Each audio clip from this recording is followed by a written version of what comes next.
Welcome back to the Linda Miller Room. In this edition of the Eagle Sports Coaches Show, we're joined by Eagle Athletic Director Brian Hutchinson. Brian, always a pleasure to have you on. Thanks, Jason. If I'm here today, though, why is it the coaches show? Well, see, you're an honorary coach, according to every coach here. Whenever my oldest son was young, he said I was the coach of the coaches. Yeah, see, that's pretty good. So that'll work, maybe. They enjoy that, Yeah, probably. I guess. So, big news right before the break. Morehead State hired a football coach. Rob Tenyer comes on board as a head coach, and I know that was a search that you and your search committee took its time about and got the best possible candidate and best possible coach for Morehead State. Yeah, it's a unique situation being in the Pioneer Football League and being the only public school in that league. So that really makes us the only public non-scholarship football team in America. And I think our job is different because of that. There are some things we've got to do that maybe other schools don't have to do. But there are advantages as well. I wanted to make sure that we had the absolute right person for the position, and Coach Tenyer convinced me of that over the course of our search. I'm just thrilled with how he has taken off in this first month or so, just reaching out to constituents, former players, people on campus, alumni off campus. I think that he's, I know he's the right guy. I think that we're going to have an opportunity to have tremendous success early. We have 7 home games next year on our schedule, so we have an opportunity to have some success next year. We typically play fairly well at Jane Stadium, and so I believe that I believe our future is bright. You know, Coach has been around here for a while, knows the university, knows the recruiting war. I mean, he rose from the ranks of a conditioning coach, recruiting coordinator, offensive coordinator, so he paid his dues heavily here at Morehead State. He did, and I thought about that as we went through the search, and Rob was emerging as one of our top candidates, and I thought, there was a fella about 9 years ago who was an administrator that maybe felt like he paid his dues as well. And so in some respects, it was sort of looking at myself in the mirror. It was a different situation. But I think that what Rob has done is earned the opportunity. He's demonstrated the ability to have success in our situation. And I believe that it will happen quickly. I'm also encouraged about the staff that he's announced so far. I think that what he's done is gone out and tried to find guys who are of extraordinarily high character, have tremendous football ability and knowledge, and are people that our young men want to play for. Not only the men returning, but hopefully we'll be able to attract a lot of really high level players as time goes on, and so all of that speaks well and portends our future, I think. When you were interviewing Rob to me seems like a very organized person. Did he lay out a plan for Morehead State, A, B, C, D? Yes. And did that impress you? It was very specific, and I've when you're around as long as I've been doing this job, I think you have opportunities to either fortunately or unfortunately hire a lot of people, and we've hired a lot of head coaches in that time. I don't know what the number is anymore. I used to keep track of that. It's probably 15 or 16 head coaches, some of them in the same sport. We've hired multiple coaches in the same sport, but Rob came in with obviously internal knowledge of the program, but he used that to his benefit because we hadn't been very good, and so that really was a knock on him going into it. Extremely organized. Rob's a PowerPoint presentation guy. He likes to organize his thoughts that way and explain his thoughts that way. He didn't do that as much in the search, but he clearly had a vision for what do we need to do in the first month? How do we approach our first spring season, our first recruiting period? We're kind of behind the 8 ball a little bit on recruiting. We want to begin recruiting earlier. It's something that he and I both talked about quite a bit in the process.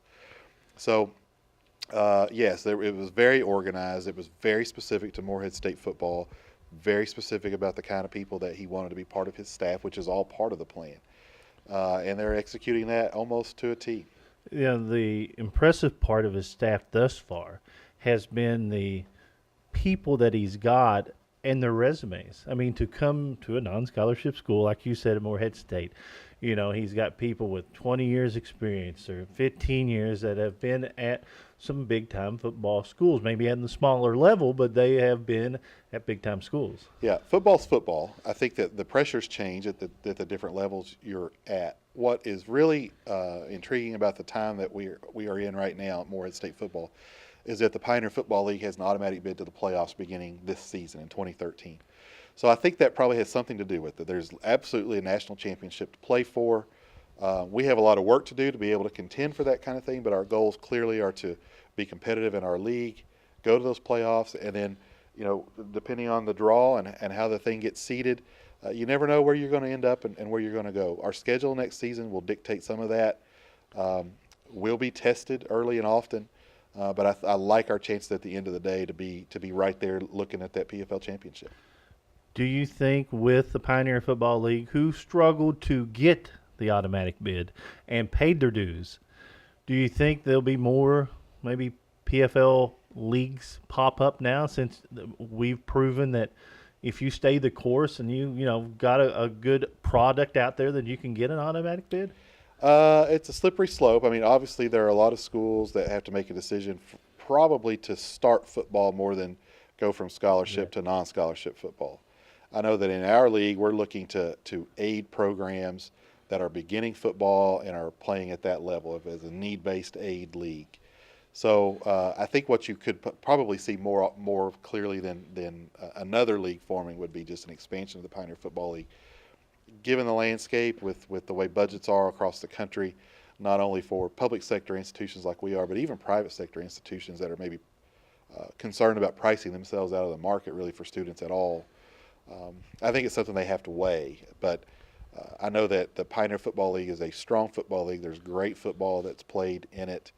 There are a lot of new faces this year. There are 6 new head coaches when you consider the 2 schools that are joining this fall in Stetson and Mercer.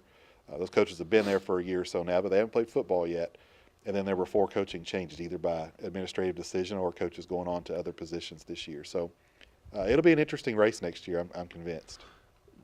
The PFL, I guess, if you say diverse, it is from one coast to the next. They're not a conference like that in America. The fact that you have football schools in California, you have them in Iowa, you're adding them in Florida and Georgia, and you turn around the Carolinas. It's from one end to the other. The travel is what gets you in the PFL, along with there's some doggone football schools that are pretty doggone good. It makes you wonder if the Big East looked at us and tried to form their new model after what we were doing. But you're exactly right. The travel does get you.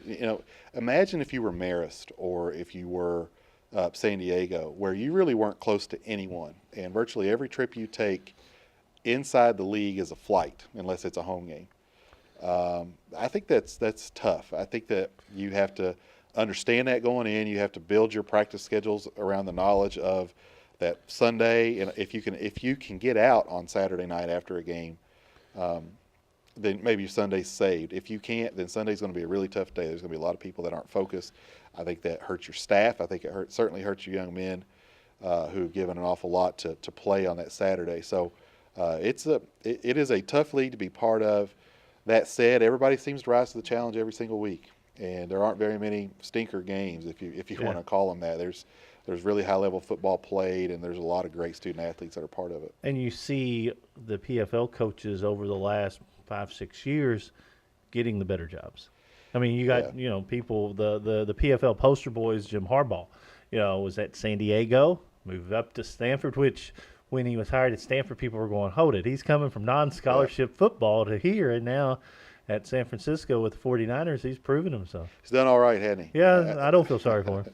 I think what it shows is that football's football, and if you have the right plan of attack, and when Coach Harbaugh was at San Diego, they clearly recruited very well, and then they developed that talent.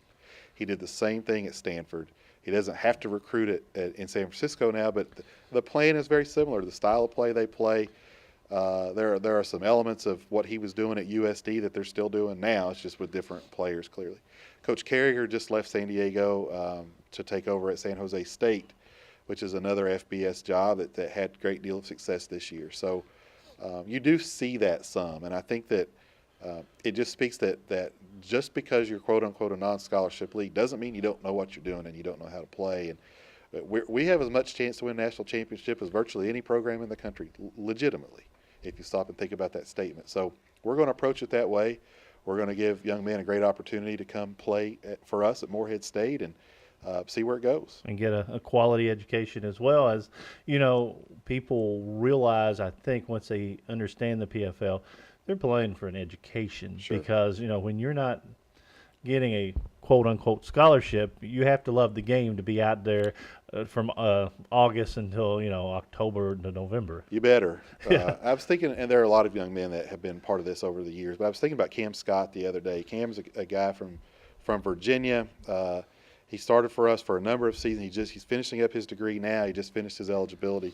But when you look at those guys that come from long distances away and are paying a big chunk of change to play football and go to school here, it's a special young man, and he's got great. He apparently has a great support system with his family to kind of keep him motivated and keep him in it. They probably sacrificed a ton for him to be able to come do what he has done for us. And so, like I said, there are lots of stories like that. Cam was a guy I was thinking of specifically, and I don't even know why he came up in the thought, but he just did. This has been a week or so ago, but there are lots of stories like that to tell, and we want to provide that environment for them where they have a chance to be successful playing on the playing field in Cam's case, or in football's case, and then certainly in the classroom. 7 home games, as you mentioned. We'll have a Thursday night opener with our friends down the road, we'll say, because the schedule has not been released. Right. And then everybody knows that another bunch from friends down the road that we might be playing on the basketball court this Saturday, and people can understand that coming here. And, when you can get a program like that to come here, I know it was trade out game stuff, but, they usually don't get a visit many non-scholarship programs. I think that given that the Pioneer Football League has that automatic bid now, it's a very meaningful game for them. It is. I'm sure they are looking at it as a Pioneer Football League win, an FCS win. I look at it as an opportunity to welcome them back to Jane Stadium and an opportunity to do something special on Family Weekend. And of course, the season will end with a first-year program coming. Charlotte, it was already, Charlotte already announced their schedule, but that's good when you can add teams, as you mentioned, maybe the newer programs, to get games, because they will be down the road in a major league. Well, their plan is to move to Conference USA in 2015, so I'm sure that they suspect they'll ramp it up very, very quickly. Their schedule this year is kind of a mix. They've got some powerful FCS programs. I think they play 2 Pioneer Football League programs, and they play 2 or 3 non-Division I programs. So it really is a mix of different kinds of schools. But yeah, they're going to finish the season here in their inaugural season, and it'll be cold probably, and we'll probably have 48 things going on like we did last week this season. But we're looking forward to welcoming the 49ers in on I think it's November 23rd. 23rd, and then by the year after, their big new facility is supposed to be completed, so a return trip might be in store, which is good for Morehead State. It is. It's a straight-up home-and-home contest, and I think we finished the season there in 2014. Okay, we got the football talk done. I've quizzed you on football, because every time you see somebody, they've asked football, which is great. How'd I do? You did well. Okay. I wasn't going to tell you if you didn't do well. You signed the checks. But it's been a great fall semester that just wrapped up for Morehead State. Had some great athletic events here from August to December. You have to be proud of your staff and your coaches and the student athletes. Always am. I mean, it really, it's hard to step back and reflect on what has happened, because it happened so fast and you're really immersed in just a lot of activity. But when you look back at the accomplishments of several programs, probably certainly most notably our volleyball program and what they were able to do throughout the course of the season. Fell a little bit short there at the end of the year, but there's certainly nothing to be ashamed of. We performed awfully well in our conference and garnered some national attention there. Coach Gordon being named Regional Coach of the Year, and Ellie Roberson being named Player of the Year in the league, or Offensive Player of the Year, I believe it was. So there are a lot of things to be proud of. There are always opportunities to be better, and I think that our football program is a reflection of that. Certainly our soccer season didn't go as we had anticipated it would, but at the same time, we know that Coach Lipka has a long-time record of success, and we'll be right back in the thick of it next season. So there's just a lot to build on. The other thing that's kind of going on that happened in the fall, there are 2 things. Our cross-country programs really, really performed remarkably well. And I know Coach Erickson is not a guy that rests on things and is never satisfied, but he was named by his peers as the Kentucky cross country coach of the year. There's some programs in our state that are awfully good, and for him to have received that speaks of what I think his peers believe about him and the future of our program. I'm really excited that he is with us and doing the kinds of things he's doing. And then you look at our rifle program; it's nationally ranked. We are in preparation now to host the OVC Rifle Championship next month, and Coach Ribka and then some of our administrative staff are working really hard on that. So there's a lot to be proud of here. Softball will get underway shortly. As when you came in, Kevin was here as we talked about tennis. It'll get underway next week. And then baseball, you got a new baseball coach that you got to hire this past summer, and Coach McGuire. Yeah, Mike is a fellow that I've known for quite some time. He has some history here. I didn't know him from that, but I've gotten to know him just through various things over the years. I really appreciate his approach to the game and his approach to teaching the game to our young people. I think that that Mike brings an edge to himself, and I think his players will sort of carry that on. The name of the game in baseball, probably as it is in softball, is pitching. Yeah. And Mike took some steps to sort of shore that up this year. We do return some tremendous performers from last year that we are relying on and expecting big things from as we go into the 2013 season. We only have 23 home games. It's a lot of home games, but in a 56-game schedule, it's not. It's a little bit unbalanced that way. But I believe that big things are in store for us. I saw them yesterday on their field. They're working on their field on January 7th. They're raking and doing some different stuff that just needs to be done. Those guys are dedicated staff. Really interested to watch us this year. It will be different for what we've seen in previous seasons. So I'm eagerly anticipating that. I know we had the football press conference up at the Eagle Center. That facility turned into the academic department, basically, of the athletics within the last year or so.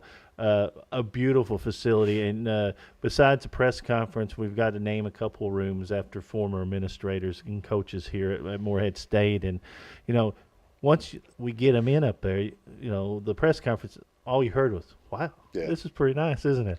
Yeah, we're very fortunate to have that as part of our arsenal, so to speak.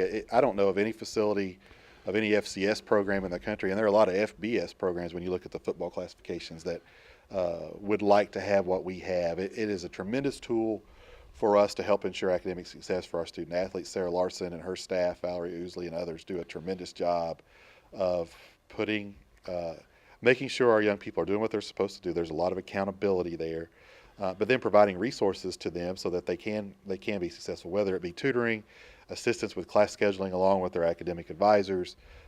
There's a lot of mentoring that takes place. We're just checking in on folks to make sure that they're doing what they're supposed to be doing and just following it the right way. I do want to say, and you probably were going to ask me, but I want to just congratulate that staff, Sarah and her staff, for applying for and receiving an NCAA grant that we announced, I think, back in early December. And all said, that grant will be about $540,000 over the course of 3 years, and it really allows us to revolutionize how we just the resource base that we're able to put toward academics and academic support for student athletes. There may be some initiatives that we can look at to deal with the institution as a whole, to maybe share some of the wealth, so to speak. But clearly we have some deficits there, and there are some needs that we have to make that even better for us.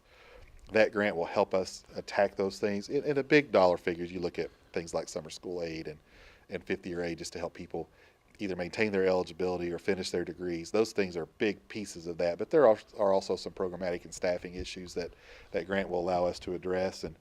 And Sarah's deserving of that for her efforts. It helps make her job a little bit more productive, a little easier, and I'm excited to help us implement that. We do have to go to the NCAA convention next week to have some further conversation about it, but once that's over with, we'll be able to sort of dig our heels in and get that thing off the ground. How important is it for the coaches where they don't have to worry about the academics? Because some places the coaches are in charge of their own academics, Sure. But you have Sarah up there and Valerie up there. Valerie and Sarah's teamed up. Valerie's been there, I guess, since the beginning of the books. Yeah, and a while. Yeah, and you have to be proud with all the institutional academic achievement awards if you won from the OVC. But as a coach, when you don't have to worry. I mean, I know they worry. Yeah, we want them to worry a little Yeah, bit about it yeah. because there has to be multiple accountabilities to our young people that are dealing with their everyday academic stresses. But to know that there is a support mechanism in place that we hold accountable for academic success, as long as the coaches are holding their young men and women accountable for it as well. When you can work together as a team that way, it really is a huge step in making sure that we're taking care of our business. And it solidifies things like academic achievement awards. It solidifies things like high graduation rates. All of the people we're going to honor later this winter that were Medal of Honor winners or Commissioner's Honor Roll or PFL Honor Roll or what have you. There's a huge percentage of our student athletes that are receiving those awards. It's not so much about them, but there are a lot of people that maybe aren't quite doing that, and we've got to make sure that that we're doing everything we can to follow through on the promise we made them. Is that the promise being that if you do what we ask you to do, you're going to have every opportunity to earn your degree at the end of 4 years or 4.5 years, whatever it might be. So what Sarah and her team does is really integral as part of that. Right. Always a pleasure having you here. Well, actually, this is the first time we've actually cornered you It here is, in that's right. about 6 years of the Coaches Show. We put in the request. I was always offended about it being called the Coaches Show, and I'm not technically a coach. I guess I'm with over it. Hodges and his stick sometimes, we could call it the Brian Hutchinson Show because he's not here. See, I told him last night he acted sick. He acted sick and had to go to the emergency room. He's trying to get his players to feel bad for him so they go out and It play. worked. Yes, it did. Yeah. Of course, he did look like Dumb Donald. Trying to do the pregame show last night. He had the swollen lips and the head, but we're happy with the win. We're happy you're here, and many success going into the spring semester because it's always a great time. And, of course, if people want to find out all the Morehead State information on athletics, they just have to go to msueagles.com. That's right. And that's what it's all about. Thanks, Jason. All right. Brian Hutchinson, Athletic Director at Morehead State University. We'll come back with more. This is the Eagle Sports Coaches Show.